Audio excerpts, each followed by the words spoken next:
It's time to get your music radio ready with the Audio Skills Podcast. It doesn't matter what type of music you're creating or what gear you use. It's all about the technique. Get ready to turn your home studio into a place where your music goes platinum. Now give it up for your host, Scott Hawksworth. Hey everybody, Scott here, bringing you this week's episode of the Audio Skills Podcast. This week, we'll be continuing our mixing discussion with the brilliant Bobby Owsinski. He had so much great advice and insight into mixing that I just had to make 2 episodes out of it. Now, if you haven't listened to part 1, I definitely recommend that you start there and go back and listen to that. Okay, but before we get back to that discussion, I wanted to give you the audio tip of the week. No matter if you're on our membership site, our YouTube channel, or just reading one of my newsletter emails, I want to make sure that you get actionable takeaways that can help you get better results from your recordings, mixes, and masters. And the tip of the week is my way of doing that for podcast listeners. So my tip this week is pretty darn simple, but I think it's worth mentioning. My tip is this: practice. Practice, practice. Okay, I know that you have probably been told this millions of times before, but I wanted to give you just an example for why practice is so important. I've actually been taking guitar lessons recently. I've been a piano player pretty much my whole life and decided, you know what, I'm ready for a new musical challenge. And the lessons have been going really well, kind of surprisingly so to me. I'm a little over 2 months in, and just yesterday my guitar teacher, a great Chicago guitarist named John Mulder, complimented my progress, and specifically the amount I'd been practicing. And that's really the key. I try to pick up the guitar at least a half hour a day, towards an hour sometimes, with only a few days in the week where I don't practice. If you want to improve your skills with recording, mixing, mastering, or producing, there is simply no substitute for practice. I can sit here and give you tips all day, and they'll help you for sure. I wouldn't be doing this if they didn't. But the best thing you can do is just record and mix music. Make a schedule, as I've suggested before. Try to get yourself working in your studio whenever you can. Even if it's just 15 minutes working on EQing a vocal, that can be a huge win when you add it up over the long haul. That can be so key. Practicing will improve your critical listening skills, your skills within your DAW, so you'll get better at knowing where things are and knowing how to use those tools, and your music making skills, especially if you're composing either in your computer or just writing songs. Practice makes perfect. Remember that. All right, so that was your audio tip of the week. Now let's get back to my interview with Bobby Owsinski. So if you could share one piece of advice, and I know so many people are intimidated by this. I myself was intimidated by this, and still sometimes I'm like, oh, am I doing this right? If you could share one piece of advice for using compression, and being effective with it and getting good results, what advice would that be? Probably the biggest thing is using the attack and release control so the compressor breathes with the track. It's a real key thing. If all the compressors breathe with the track, they're pulsing with the track, then you'll find the track feels better. So that's one of the big things. I can go through a number of things. I think one of the problems is people don't learn how to use the compressor correctly. Mm-hmm. And it's one of the things I emphasize in my various courses is setting up the compressor. So, for instance, one thing is the ratio control. So yeah. How would you set up the ratio control? You set, if you go 4-1, just set it and listen and see if that's what's working for you. But wait a second. See, there's a method behind this that not many people know. So what ends up happening is people will do that and they'll kind of listen and think, oh, well, I guess that sounds good. But really, it depends on what you're going for. Mm-hmm. If you're looking for punch, then you need a low ratio. Low meaning 1.5 to 1 or 2 to 1. You find that will give you the most punch. If you need control, you need a high ratio. So you're going 4 to 1, 8 to 1. And Control would be, for instance, on the bass, where the bass is booming at some points, or you're losing some notes. Same with the vocal. And that would be the way to set up the ratio control. So, that's one thing. The other thing is setting up the attack and release so it pulses with the track. And then yet another thing would be getting the right compressor for the right track, because there's different types of compressors. Some work terrific in certain cases and not so well in others. So, you can chase your tail by just trying different compressors unless you approach it from thinking, well, wait a second, I know an FET compressor will work better here than an optical compressor, for instance, or a Varimu.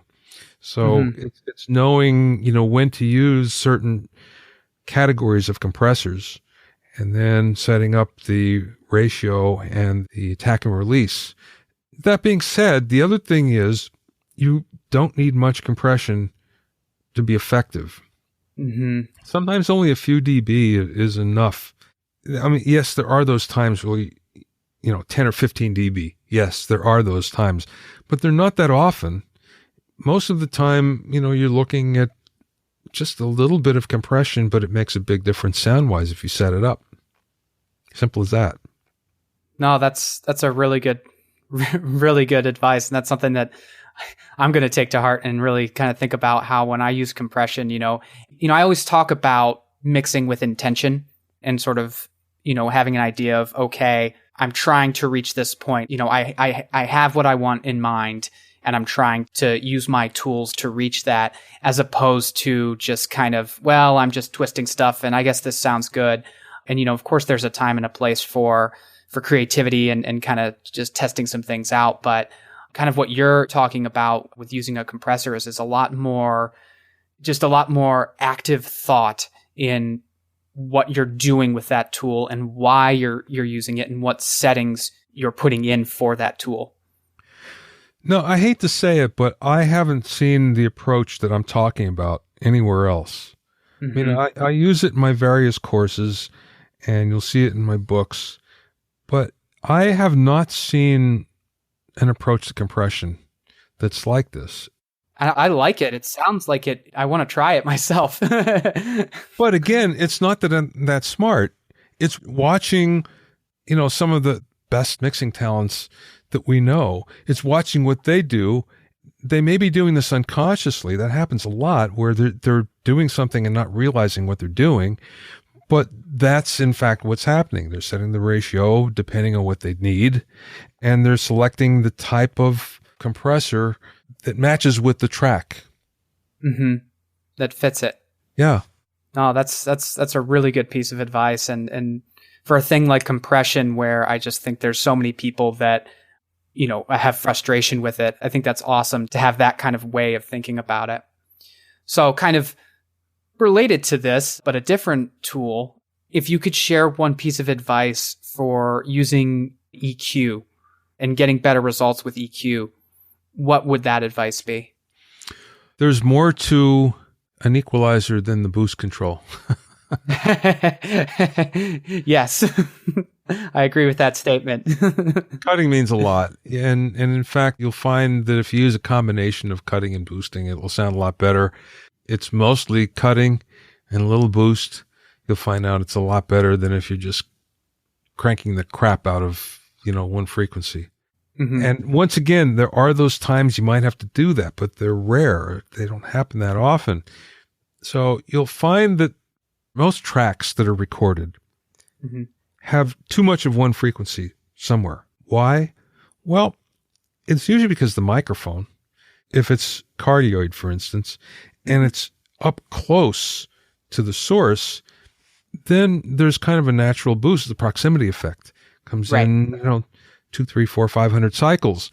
So if you get rid of that, you'll find all of a sudden things open up and they sound better. Sometimes it's the room, it's the reflections of the room, and you'll find out, you determine where that's at and you get rid of it, then, it sounds better. Sometimes there are resonances have to do with, again, the room, the mic, the placement, the instrument or vocal, all those things. And there are certain resonances. And if you go in and find those resonances and filter those out, it just sounds better. You don't have to, and Yeah. other than going in and boosting here and boosting here and boosting here and boosting here, and, finally coming up with something that sounds good by itself but doesn't work on the track, that doesn't help you either. So learning to cut is really important. Learning how to do that. And there are techniques. I mean, it's easier for me to give you broad strokes here than to tell you individually. But if anybody's interested, I have a mixing primer course that goes over that. Right on. And one thing I've noticed too, like if you're getting into boosting is, and you were kind of talking about this a little bit before, but it's really easy to like, oh, I'll boost this because this sounds good. Oh, but now this that I liked isn't sounding as good. So I'm going to boost this. And you can get into this mode of like, all of a sudden you're just boosting everything. And then it's like at the end, you're like, whoa, where did I go? Well, there's something else too. And that would be, if you're going to EQ, try not to do it in solo mode. Yeah. I mean, there are certain things that you'll have to do, but if you only do all of your EQing, you'll find that it'll sound great. You'll make something sound great, but it won't fit in the track. And, you really want it to work with all the other instruments. I remember when I was trying to figure out mixing and I was following all these great mixers around, one of the things that would always jump out at me is there'd be a track that they would solo, and by itself it would sound so horrible. Mm-hmm. And you put it in the track and it'd be perfect. And I found that happened more often than not. Something solo just sounded bad, but yet it was perfect for the track. So that's why it's important that you're always referencing other elements in the track. And if you solo, you only do it for a brief period of time. Absolutely. I agree with that 100%. I'm always telling people, okay, if you really need to dial in on something, maybe you can solo it. That's okay. But don't forget that it's a mix and you've got multiple tracks here and you want to make everything fit together and sound cohesive and pleasant. And so if you're just saying, well, this guitar sounds great when it's on its own, then okay, but how does it sound when you've got all the other instruments going with it? That's right. Absolutely. So we all know that having a creative and interesting mix is crucial to keep the listener engaged, to make the project sound great. Do you have any quick tips or advice that maybe folks could try to inject a little creativity into their mixes? Is there anything that you might do to be more creative and add a little something extra to a mix? Well, there are two ways to approach this. Mm-hmm. And I take the organic way, which is basically there's always something in a mix, or there should always be something in a mix. I'm talking about the tracks now, just the tracks that you're given to mix. There's always a track that's kind of special. Mm-hmm. And you have to figure out what that is and then emphasize it. Now, it might be only playing for a little bit. It might not be on for the entire song. That being said, when you find that special, maybe it's just a lick, you have to know enough to be able to emphasize it. Now, if it's not there, then that's usually on the producer. It's on the arrangement. That's, again, you can't help those things if it's not there. So, there's so much of what we do as engineers, as mixers, that is beyond our control. If you don't have a good song, it doesn't matter what you do. It's not going to work. Yeah. If the arrangement isn't popping, then, a lot of times mixers are given more credit than they're due, because if you have a great arrangement, it kind of mixes itself. You don't have to do much. It just sounds great. Right. So we are given undue rewards as a result of working with great artists many times, and also penalties for not working with them. So you have to keep that in mind. For sure. Generally speaking, though, I can't say there's one particular trick, because every song is unique. Mm-hmm. Every mix is unique. So what you come up with that might be a special sound, chances are it's a one-off. You're going to use it in this thing or this song, or may not even look at it again. Right. So I think you were talking about this as a mistake you made earlier in your career in terms of listening to a mix at different volumes. But are there any other either biggest or significant mixing mistakes that either you've made or that you've seen made, and how might one avoid making such a mistake? Yeah, I guess the two biggest ones would be not listening to reference mixes. Yeah. And the other thing would be volume. And again, you have to be very disciplined about your volumes. You can't make it, it's kind of in that neighborhood. You have to mark it and always go there. And there's a good reason for that. The basic reason is most speakers, especially the less expensive your speaker is, the chances are it's less linear, meaning that it sounds great at one particular level. And if you turn it down, usually when you turn it down, the frequency response changes. So that's why, you have to find that one spot where it works really good and never vary from it. Or at the very least, learn what that one spot is like. So mark that sucker, nail it down, nail it to the floor where it's always the same. That's a big deal. The other thing I'd say is it's always good to have a really crappy set of speakers around. I didn't do this for a while.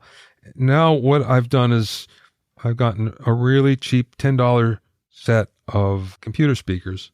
Just, no name Chinese crap. And I listen to my final mixes on them. If it works on those, it'll probably work on everything. And I listen quietly on those, by the way. So that's a really good way. Another thing that's always good is to check on headphones. But I don't mean to mix on them, but check. What pops up are things like reverb decays, where you find out that maybe they're not timed to the track correctly. There might be clicks and pops and things like that you'll miss otherwise, that you can clean up, editing mistakes that will be very obvious in headphones. So sometimes it's worth it to just give one pass on headphones, just to see if anything jumps out at you. For sure. And I really like your tip about, just using some cheap speakers, because, I think sometimes people forget that, okay, you're making this mix, but this music is meant to be digested in all kinds of environments of all varying quality. And in a perfect world, everyone would have a nice treated studio and a nice set of high-end monitors and everything and be listening to your music. But we don't live in a perfect world. We live in the real world. And you have to mix towards that. You have to mix towards that person who's going to be, maybe they have some old crummy laptop, but they just got your song and they're going to be playing it. And you want your song to sound close as possible to how it sounded when you said, this is what I want. You brought something up, Scott. I'm glad you did. You mentioned about room treatment, where you alluded to it. And I think that's something that everyone overlooks. It's not that expensive, and it's something that can make a vital difference in what you're hearing.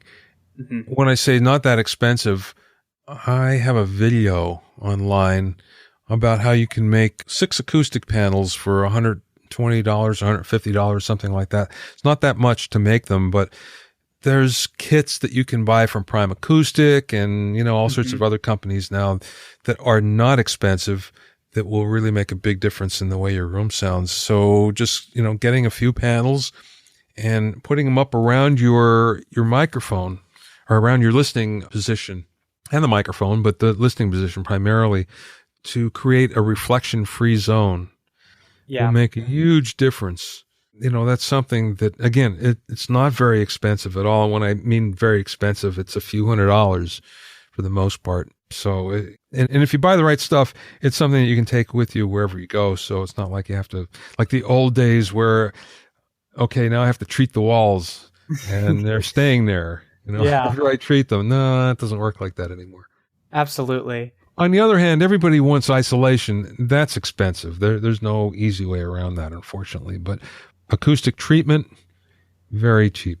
Absolutely. And you were talking about, around the microphone and things like that. One thing I've said too is I know there are people out there that work on budgets, and, maybe they can't afford the highest end speakers or the highest end microphone. Myself included, I have a budget, right?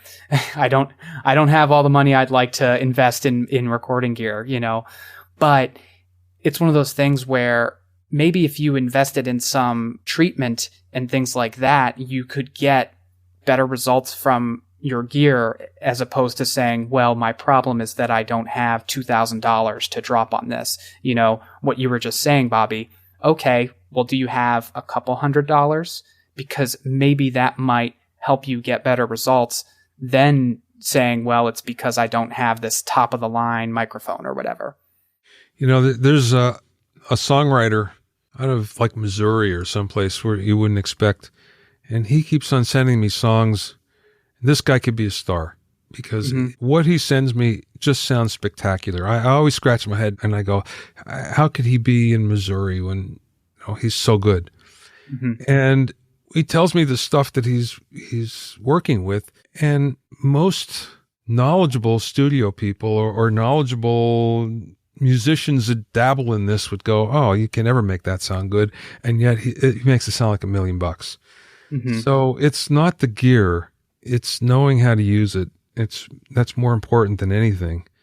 I was never one that ever worried about gear. I never worried if I went into a studio what they had, because I always figured, I don't care. I can make it work one way or the other. It never bothered me whether they had, they didn't have Pultex. Oh, no big deal, or one of those things, anything high end. It just doesn't matter. I always figured I'll make it work because I know the fundamentals. And the fundamentals work regardless what kind of gear you have. So that's a big thing. Yes, really great gear does help. There's no question about it. It makes things easier. But just because you don't have those things doesn't necessarily mean that it's not going to sound good. Just you'll have to work a little harder. Absolutely. Yeah. You got to maybe work a little harder, a little smarter, and, make sure you're using all the tools in your toolbox to the best of your abilities. It's so refreshing to hear that from you as well, just because, I know there's people out there that say, well, you just can't get this if you don't have, this specific piece of gear. And it's just not necessarily true. So, no, that's really refreshing to hear. And I'm sure encouraging for folks out there who are listening who, maybe you're just getting into this and you don't have this huge recording budget. That doesn't mean that you can't get great results from your home studio or wherever you're working. Do you like the way my mic sounds? I love the way your mic sounds. Okay, let me tell you what the signal path is. It's a Shure SM7, which is a good microphone. And then it goes into a Golden Age pre-73, which is an imitation 1073. And then it goes into a Warm Audio WA76, which is a imitation 1176. So I'm basically using gear that sounds really good, that isn't the most expensive that you can buy. It's probably about a third or maybe a quarter of, what the real thing would cost. The difference is minimal. Yes, there is a difference, but it's not that much that you'd go, well, wait a second, this doesn't work. So again, I can afford, the best stuff. Doesn't mean I'm going to get it all the time. Sometimes there's just not enough of a difference for me to go, I don't know. I'll spend the extra $3,000. It doesn't work like that anymore. Yeah, and it's not necessary to get a great sound, as evidenced by your setup. And by the way, it ends up going into an Apollo Twin. Right. So, which is a great device. So my last question, Bobby, and again, thank you so much for coming on today. Obviously, you've taught about just the music business. As we were talking at the top of the show, you're really in the heart of it all, where so much is going down. And there are people out there that, they want to break in to the music business and they want this to be their career and they want to be quote unquote successful at it, however they define that. I mean, success is, it can be monetary, it can be fulfilled, but, however one might define success, what advice would you have for someone who wants to make it or wants to be successful in music? Well, you have to define what success is. I mean, for many, just making a living is the new success in a way, Yeah. Make a living in the business, you've succeeded in many ways. And in many cases, you can make a very good living. You don't have to be a superstar because there's not that many of those. But I guess the biggest thing of all the people that I knew and all of us coming up together at the same time, and that usually happens, there's a group of you and you'll all kind of take the same steps one after the other. The one thing that really stands out is persistence. More so than talent, more so than anything. Yes, there are those superstars that are just incredibly talented and they're diamonds. They show up right away. They're shooting stars. You'll see them right away and they'll make it. But most of the rest of us humans aren't like that. So regardless of talent, it's just keeping the course, staying with it. Because everybody I know that's done that has gone through lots of rocky times, but they've come out the other end doing pretty well. Now, that being said, there's one principle, I think, that everybody kind of lives by that has made it, at least to some level of success. You have to be a nice person in the business because it's a service business. We all serve somebody. Right. And if you're difficult to be around, difficult to work with, you're not going to work that long. I've seen this over and over where you'll find someone who gets a hit record and they're way in demand, and all of a sudden the demand lasts maybe a year and then they're done. And the reason why is nobody wants to work with them because they're just not fun to be around.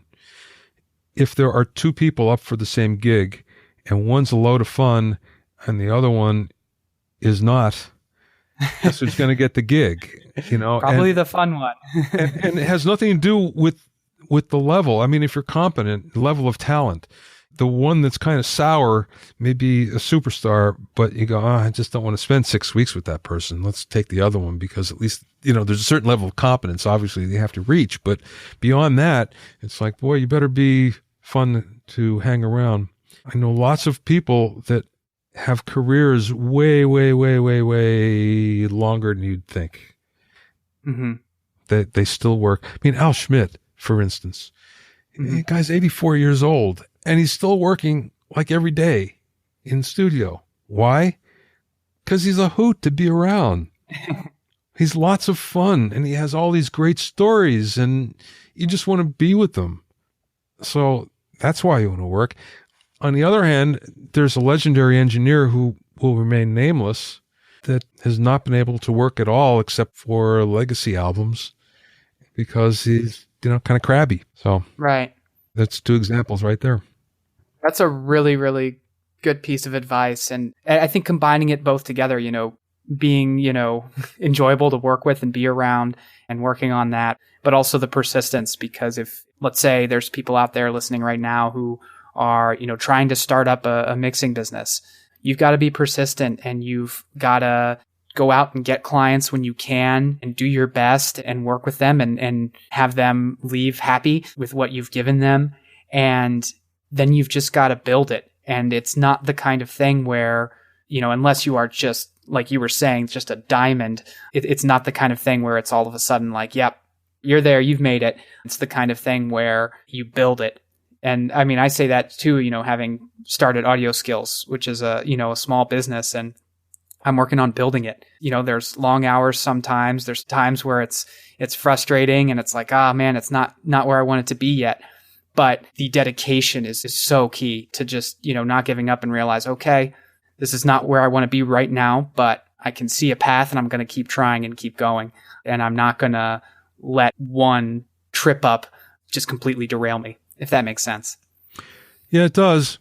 It's funny. I've done 165 or 166 episodes of my podcast, and I usually ask people how they got into the business and, what their career path has been. And more often than not, the majority mention something that happens to them that put them on a path to success. And it's usually never what they thought would make them successful. It's something that just kind of happened along the way. There's one guy I'm thinking of in particular that has a voiceover studio. And he said that there was an Australian actor that called him up and said, I have to do an ADR session. I only have $50. And the engineer said, well, it's a whole lot less than I get, but I'm not doing anything, so come on over. It wound up being his biggest client, who's kept him going for 10 years, because now he gets everything out of Australia that has to do with ADR. Every movie, every television show, everything. If it has to do with Australians, they use him for ADR. And it was kind of this throwaway. The other one that jumps to mind is Ed Cherney, famous engineer who's done, the Rolling Stones and Bonnie Mm-hmm. Raitt, wins lots of Grammys and stuff like that. And I've known Ed for a long time, and I've used him as an engineer myself when I produce and do basics. It's funny, you never really know somebody until you interview them. So we were doing an interview for one of the podcasts, and he said, I was just a journeyman engineer. He says, I was like 36 before I got my break. I said, yeah, I was just taking any gig I could around town. I was nobody. I thought I'd never make it. And, you think of him and you think of somebody that was a superstar like right away. Right. But, when you hear that coming from someone like Ed, it's like, well, it does take a long time, and sometimes it takes much longer than you might think. So it's worth it to hang in there if you possibly can. And if you love it, you will. That's the other key is having the passion for it. I've had, other folks on the show here, and they've talked about you have to have a passion for it. And if you're in it for the wrong reasons, like if your only goal is, well, I'm just going to make a ton of money, then I might question those reasons, because it's like, well, do you have the passion for the art itself and for the music? Because that passion is what can carry you through when things are tough or when you're not getting that break or whatever it is. The passion is what can keep you going if you're doing something that you're passionate about, if that makes sense. Sure does, Scott. Wow. Well, Bobby, I wanted to thank you again so much for coming on the show today and sharing your knowledge and expertise with us. If anyone is interested, Bobby has a ton of great courses out there, and he also has the podcast. He hosts the Inner Circle podcast. You can also check out his music production blog, which is bobbyowsinskiblog.com. We'll have links and all sorts of information about today's show and our guest that you can check out on audioskills.com/podcast. Thank you so much for listening today, and go out there and make some great music. Ready to go even deeper with your recording, mixing, and music production? We've got all the info and techniques you need in one place so you can turn it up. Go to audioskills.com and access a huge library of video tutorials and private workshops so you make progress even faster. Come back next week for a brand new episode of the Audio Skills Podcast.